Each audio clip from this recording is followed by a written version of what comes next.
Hello everyone, ಎಲ್ಲರೂ ಹೇಗಿದ್ದೀರಾ? ಎಲ್ಲರೂ ಚೆನ್ನಾಗಿದ್ದೀರಾ ಅಂತ ಭಾವಿಸ್ತೀನಿ. ಇವತ್ತಿನ ವಿಡಿಯೋದಲ್ಲಿ ಒಂದು ನಿಪ್ಪಟ್ಟು ರೆಸಿಪಿ ಹೇಳ್ಕೊಂಡು ಕೊಡ್ತಾ ಇದ್ದೀನಿ. ಹಾಗೆ ಕರ್ಗೋಗುತ್ತೆ ಬಾಯಲ್ಲಿ, ತುಂಬಾ ರುಚಿಯಾಗಿರುತ್ತೆ, ಗರ್ಗರಿಯಾಗಿರುತ್ತೆ. ಈ ಮೆಥಡಲ್ಲಿ ಫಾಲೋ ಮಾಡಿದ್ರೆ ಎಲ್ಲೂ ನಿಮಗೆ ಮೆತ್ತಗಾಗಲ್ಲ. ಮತ್ತು ಇದನ್ನು ಹೇಗೆ ಹಬ್ಬದಲ್ಲಿ ಪ್ರಿಸರ್ವ್ ಮಾಡೋದು ಅಂತಲೂ ಹೇಳ್ತೀನಿ. ಇಷ್ಟು ರುಚಿಯಾಗೋದನ್ನ ಹೇಗೆ ಮಾಡೋದು ಅಂತ ನೋಡೋಕ್ಕಿಂತ ಮುಂಚೆ welcome back to my YouTube channel tasty bites. ಮೊದಲನೇದಾಗಿ ನಾನಿಲ್ಲಿ ಉರಿಗಡಲೆ ತೊಗೊಂಡಿದ್ದೀನಿ, ಒಂದು 1/4 ಕಪ್ ಆಗೋಷ್ಟು, ಮತ್ತು ಒಂದು 1/4 ಕಪ್ ಆಗೋಷ್ಟು ಶೇಂಗಾ ಬೀಜ ತೊಗೊಂಡಿದ್ದೀನಿ, ಹಾಗೆ ಕಳೆ ಬೀಜ ತೊಗೊಂಡಿದ್ದೀನಿ.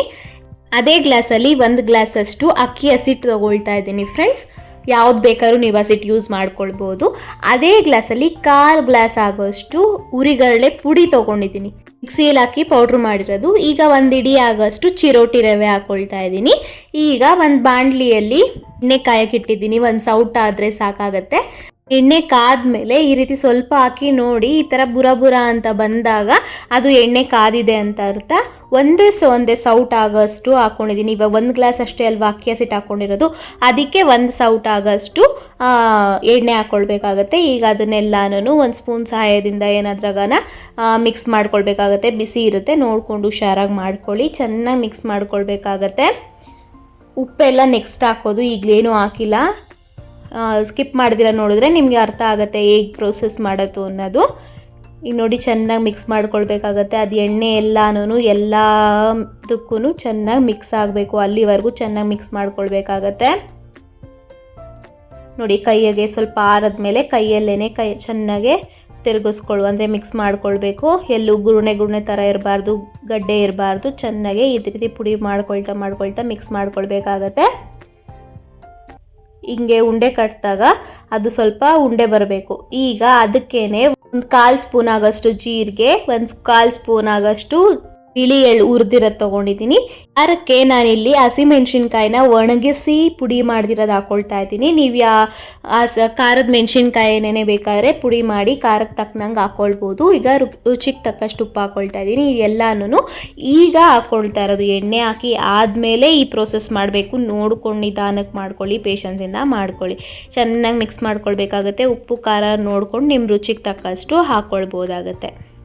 ಇದೆಲ್ಲನೂ ಖಾರ ಮತ್ತು ಉಪ್ಪು ಎಲ್ಲದಕ್ಕೂ ಮಿಕ್ಸ್ ಆಗಬೇಕು. ಅದಕ್ಕೆ ಚೆನ್ನಾಗೆ ಮಿಕ್ಸ್ ಮಾಡ್ಕೊಳ್ಬೇಕಾಗತ್ತೆ. ಆಲ್ಮೋಸ್ಟ್ ಎಲ್ಲ ಏನು ಮಾಡ್ತಾರೆ ಅಂತಂದರೆ, ಫಸ್ಟು ಎಲ್ಲ ಉಪ್ಪು ಖಾರ ಜೀರಿಗೆ ಎಳ್ಳು ಎಲ್ಲ ಹಾಕ್ಕೊಂಡ್ಬಿಟ್ಟು ಆಮೇಲೆ ಎಣ್ಣೆ ಹಾಕ್ತಾರೆ. ಆ ರೀತಿ ಮಾಡಬಾರ್ದು. ಈ ರೀತಿ ಪ್ರೋಸೆಸ್ ಮಾಡಿದ್ರೆ ನಿಮಗೆ ಗರ್ಗರಿಯಾನಾಗೆ ಚೆನ್ನಾಗಿ ಬರುತ್ತೆ. ತುಂಬಾ ಚೆನ್ನಾಗಿರುತ್ತೆ ಈ ಪ್ರೋಸೆಸ್. ಹಬ್ಬಕ್ಕೆ ಮಾಡಿ ನೋಡಿ, ನೀವು ಇಷ್ಟಪಡ್ತೀರಾ. ಇದನ್ನು ಹೇಗೆ ಪ್ರಿಸರ್ವ್ ಮಾಡೋದು ಅಂತಂದರೆ, ಫಾಲ್ ಕವರು ಅಥವಾ ಪ್ರೆಸ್ಸಿಂಗ್ ಕವರ್ ಬರುತ್ತಲ್ಲ, ಅದರಲ್ಲಿ ಪ್ರಿಸರ್ವ್ ಮಾಡಿ ಇಡ್ಬೋದಾಗತ್ತೆ ಹಬ್ಬಕ್ಕೆ. ಈಗ ಇದಕ್ಕೇನೆ ಒಂದೇ ಚೂರು ಒಣ ಕೊಬ್ಬರಿ ತುರಿ ಹಾಕ್ಕೊಳ್ತಾ ಇದ್ದೀನಿ, ತುರಿದಿರೋದು. ಮತ್ತು ಅದೇನು ಕೋರ್ಸ್ ಪೌಡ್ರು ಮಾಡಿ ಇಟ್ಕೊಂಡಿದ್ವಿ ಕಡಲೆ ಪಪ್ಪು ಮತ್ತು ಕಡಲೆ ಬೀಜನ, ಅದನ್ನು ಹಾಕಿ ಚೆನ್ನಾಗಿ ಮಿಕ್ಸ್ ಮಾಡ್ಕೊಳ್ತಾ ಇದ್ದೀನಿ. ಇವಾಗ ಜಾಸ್ತಿ ಹಾಕ್ಕೊಂಡ್ರೂ ಎಣ್ಣೆಲಿ ಬಿಟ್ಕೊಳೋ ಚಾನ್ಸಸ್ ಇರುತ್ತೆ. ಇದು ಅಷ್ಟೇ, ಕಡಲೆ ಬೀಜನ ಸ್ವಲ್ಪ ಅರ್ಧ ಮಾಡ್ಕೊಳ್ಬೇಕಾಗತ್ತೆ. ಫುಲ್ ಒಂದೇ ಹಾಕ್ಕೊಂಡ್ರೆ ಎಣ್ಣೆಗೆ ಬಿಟ್ಕೊಳ್ಳೋ ಚಾನ್ಸಸ್ ಜಾಸ್ತಿ ಇರುತ್ತೆ. ಅದಕ್ಕೋಸ್ಕರ ಈ ರೀತಿ ಮಿಕ್ಸಿಯಲ್ಲಾದರೂ ಮಾಡ್ಕೊಳ್ಬೋದು, ಅಥವಾ ನೀವು ಕುಟಾಣಿಯಲ್ಲಿ ಮಾಡಿಕೊಂಡ್ರೆ ನೋಡಿ ಈ ರೀತಿ ಒಂದೊಂದಿತ್ತು ಅಂದರೆ ಈ ರೀತಿ ತೆಕ್ಕೊಳ್ಬೇಕಾಗತ್ತೆ. ಕುಟಾಣಿಯಲ್ಲೂ ಮಾಡ್ಕೊಳ್ಬೋದು. ನೋಡಿ ಚೆನ್ನಾಗಿ ಮಿಕ್ಸ್ ಆಗಬೇಕು. ಇವಾಗ ಎಣ್ಣೆ ಸರಿಯಾಗಿದೆ ಅಂತ ಅರ್ಥ. ಈಗ ಸ್ವಲ್ಪನೇ ಕಲಿಸ್ಕೊಳ್ಳಿ ಫ್ರೆಂಡ್ಸ್. ಒಂದೇ ಸತಿ ಎಲ್ಲ ಕಲಸಿ ಇಟ್ಕೊಳ್ಬೇಡಿ. ಸ್ವಲ್ಪನೇ ಕಲಿಸ್ಕೊಂಡ್ರೆ ನಿಮಗೆ ಕೆಂಪುಗೂ ಬರಲ್ಲ, ಮತ್ತು ಗರಿಯಾಗೂ ಚೆನ್ನಾಗಿ ಬರುತ್ತೆ. ಈಗ ಸ್ವಲ್ಪನೇ ನೀರು ಹಾಕ್ಕೊಂಡು ಕಲಿಸ್ಕೊಳ್ಬೇಕಾಗತ್ತೆ. ಒಂದೇ ಸಲ ನೀರು ಹಾಕ್ಕೊಳ್ಬೇಡಿ. ಬಿಸಿನೀರು ಹಾಕಬೇಕು ಅನ್ನೋ ಅವಶ್ಯಕತೆ ಏನೂ ಇಲ್ಲ, ತಣ್ಣೀರಲ್ಲೇ ನೀವು ಕಲಿಸ್ಕೊಳ್ಬೋದು. ಇದು ಸ್ವಲ್ಪ ಸಾಫ್ಟಾಗೇ ಇರಬೇಕು, ಅಲ್ಲಿವರೆಗೂ ಚೆನ್ನಾಗೇ ಕಲಸಿಟ್ಕೊಳ್ಬೇಕಾಗತ್ತೆ. ನೋಡಿ ಈ ರೀತಿ ಕಲಸಿ ಇಟ್ಕೊಳ್ಬೇಕಾಗತ್ತೆ. ಈಗ ಇದಕ್ಕೆ ಉಂಡೆಗಳು ಯಾವ ಸೈಜ್ ಬೇಕೋ ನೀವು ಆ ಸೈಜ್ ಮಾಡಿಕೊಂಡು, ಪ್ರೆಸ್ ಬರುತ್ತಲ್ಲ ಅದಕ್ಕೆ ಎಣ್ಣೆ ಪೇಪರ್ ಈ ರೀತಿ ಹಾಕ್ಕೊಂಡು, ಜಾಸ್ತಿ ತೆಳ್ಳು ಒತ್ಕೊಳ್ಬೇಡಿ, ಸ್ವಲ್ಪ ದಪ್ಪ ಇದ್ರೇ ನಿಮಗೆ ಗರ್ಗರಿಯಾಗಿ ಬರೋದು. ನೋಡಿ ಈ ರೀತಿ ಪ್ರೆಸ್ ಮಾಡ್ಕೊಳ್ಬೇಕಾಗತ್ತೆ. ಯಾವ ಸೈಜ್ ಬೇಕೋ ಆ ಸೈಜಲ್ಲಿ ನೀವು ಉಂಡೆ ಮಾಡಿಕೊಂಡ್ರೆ ಆ ಸೈಜ್ ಬರುತ್ತೆ. ಜಾಸ್ತಿ ತೆಳ್ಳಗೂ ಮಾಡ್ಕೊಳ್ಬೇಡಿ, ಜಾಸ್ತಿ ದಪ್ಪನೂ ಮಾಡ್ಕೊಳ್ಬೇಡಿ, ಮೀಡಿಯಮ್ ಥಿಕ್ನೆಸ್ಸಲ್ಲಿ ಇದ್ದರೆ ಸಾಕಾಗತ್ತೆ. ಈಗ ನಾವು ಎಣ್ಣೆ ಕಾಯಕ್ಕಿಡಬೇಕಾಗತ್ತೆ. ಎಣ್ಣೆ ಕಾಯಕ್ಕಿಟ್ಟು ಅದಕ್ಕಾದಮೇಲೆ ಈ ರೀತಿ ಒಂದೊಂದೇ ಎತ್ಕೊಂಡು ಎಣ್ಣೆಗೆ ಹಾಕ್ಕೊಳ್ಬೇಕಾಗತ್ತೆ ಫ್ರೆಂಡ್ಸ್. ಎಣ್ಣೆ ಸ್ವಲ್ಪ ಕಾದಿರಬೇಕು, ಕಾದಿಲ್ಲ ಅಂತಂದರೆ ನಿಮಗೆ ಮೆತ್ತಗಾಗೋ ಚಾನ್ಸಸ್ ಇರುತ್ತೆ, ಅದು ನೋಡಿಕೊಂಡು ಮಾಡ್ಕೊಳ್ಳಿ. ಬಿಗಿನರ್ಸು ಮಾಡ್ಕೊಳ್ಬೋದು, ಈಸಿ ಮೆಥಡಲ್ಲಿ ಹೇಳ್ಕೊಂಡು ಕೊಟ್ಟಿದ್ದೀನಿ, ಯಾರು ಬೇಕಾದರೂ ಮಾಡ್ಬೋದು. ಈ ಹಬ್ಬಕ್ಕೆ ಟ್ರೈ ಮಾಡಿ, ನೀವೇ ಹೇಳ್ತೀರಾ ತುಂಬಾ ಚೆನ್ನಾಗಿ ಬಂದಿದೆ ರೆಸಿಪಿ ಅಂತ. ಟೇಸ್ಟು ಅಷ್ಟೇ ಚೆನ್ನಾಗಿರುತ್ತೆ. ಇದನ್ನು ಒಂದೇ ಹಾಕಿದ ತಕ್ಷಣ ಹಿಂಗೆ ಲಿಫ್ಟ್ ಮಾಡಬಾರ್ದು, ಅಂದರೆ ತಿರುಗಿಸ್ಕೊಳ್ಬಾರ್ದು. ಸ್ವಲ್ಪ ಅದನ್ನು ಶೇಪ್ ಹಿಡ್ಕೊಳಕ್ಕೆ ಬಿಡಬೇಕಾಗತ್ತೆ. ಆಮೇಲೆ ಸ್ವಲ್ಪ ಒಂದು 30 ಸೆಕೆಂಡ್ಸ್ ಆದಮೇಲೆ ಒಂದೊಂದನ್ನೇ ತಿರುವಾಕೊಳ್ಬೇಕಾಗತ್ತೆ. 2 ಸೈಡೂ ಗೋಲ್ಡನ್ ಬ್ರೌನ್ ಆಗೋವರೆಗೂ ಬೇಯಿಸ್ಕೊಳ್ಬೇಕಾಗತ್ತೆ. ನೋಡಿ ಇದನ್ನು ಬೇಯ್ತಾ ಇದೆ, ಹೀಗೆ ತೆಗೆದುಬಿಡ್ಬೇಡಿ, ಇನ್ನೊಂದ್ಸಲಿ ತಿರುಗಿಸ್ಕೊಳ್ಳಿ. ನೋಡಿರಿ ನಿಮಗೆ ಥಿಕ್ನೆಸ್ ಕಾಣಿಸ್ತಿದೆಯಾ ಎಷ್ಟು ದಪ್ಪ ಮಾಡ್ಕೊಳ್ಬೇಕು ಅಂತ.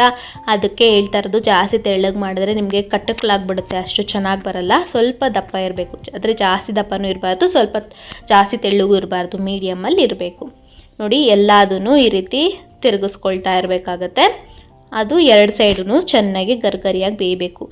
ಇದನ್ನು ಲೋ ಇಂದ ಮೀಡಿಯಮ್ ಫ್ಲೇಮಲ್ಲಿ ಮಾಡ್ಕೊಬೇಕಾಗತ್ತೆ. ಜಾಸ್ತಿ ಹೈ ಫ್ಲೇಮಲ್ಲಿ ಮಾಡಿದ್ರೆ ಒಳಗಡೆ ಬೆಂದಿರಲ್ಲ. ನೆಕ್ಸ್ಟ್ ನಿಮಗೆ ಆರದ್ಮೇಲೆ ಮೆತ್ತಗಾಗೋ ಚಾನ್ಸಸ್ ಇರುತ್ತೆ. ನೋಡಿ ಇವಾಗ ಇನ್ನೊಂದು ಸಲ ಲಿಫ್ಟ್ ಮಾಡ್ಕೊಂಡಿದ್ದೀನಿ. ಹಿಂದೆಗಡೆ ಸೈಡ್ ಬೆಂದಿದೆ, ನಿಮ್ಗೆ ಕಾಣಿಸ್ತಾ ಇದೆಯಾ? ಇನ್ನೊಂದು ಸೈಡು ಬೆಂದಿಲ್ಲ, ಅದಕ್ಕೋಸ್ಕರ ಇನ್ನೊಂದು 30 ಸೆಕೆಂಡ್ಸ್ ಬಿಟ್ಬಿಟ್ಟು ಇದನ್ನು ತೆಕ್ಕೊಂಡ್ರೆ ಇದು ರೆಡಿ ಆಗಿದೆ. ತುಂಬಾ ಚೆನ್ನಾಗಿರುತ್ತೆ. ಬಿಸಿಯಲ್ಲಿ ಕವರ್ಗೆ ಹಾಕಬೇಡಿ, ಸ್ವಲ್ಪ ತಣ್ಣಗಾದ್ಮೇಲೆ ಕವರ್ಗೆ ಹಾಕ್ಬಿಟ್ಟು ಫಾಲ್ ಕವರ್ ಅಥವಾ ಪ್ರೆಸ್ಸಿಂಗ್ ಕವರ್ ಬರುತ್ತೆ, ಆ ಪ್ರೆಸ್ಸಿಂಗ್ ಕವರಲ್ಲಿ ಹಾಕ್ಬಿಟ್ರೆ ಪ್ರೆಸ್ ಮಾಡಿ ಇಡ್ಬೋದು. ಫಾಲ್ ಕವರ್ ಆಯಿತು ಅಂತಂದರೆ ಪಿನ್ ಮಾಡಿ ಇಟ್ಟರೆ ನಿಮಗೆ ಮೆತ್ತಗಾಗಲ್ಲ, ಅದಕ್ಕೋಸ್ಕರ ಟ್ರೈ ಮಾಡಿ. ಇನ್ನು ಎಲ್ಲ ರೆಸಿಪೀಸು ಹಾಕಿದ್ದೀನಿ, ಅದನ್ನು ಹೋಗಿ ಚೆಕ್ ಮಾಡಿ. ಈ ಹಬ್ಬಕ್ಕೆ ಆರಾಮಾಗಿ ಮಾಡ್ಕೊಳ್ಬೋದು, ಏನು ಟೆನ್ಷನ್ ಇಲ್ಲ. ಇನ್ನು ನನ್ನ ಚಾನಲ್ ಸಬ್ಸ್ಕ್ರೈಬ್ ಮಾಡಿಲ್ಲ ಅಂದರೆ ಸಬ್ಸ್ಕ್ರೈಬ್ ಮಾಡಿ, ಲೈಕ್ ಮಾಡಿ, ಶೇರ್ ಮಾಡಿ, ಕಾಮೆಂಟ್ ಮಾಡಿ. ಇಲ್ಲಿವರೆಗೂ ನನ್ನ ವಿಡಿಯೋ ನೋಡೋದಕ್ಕೆ thank you so much. Bye.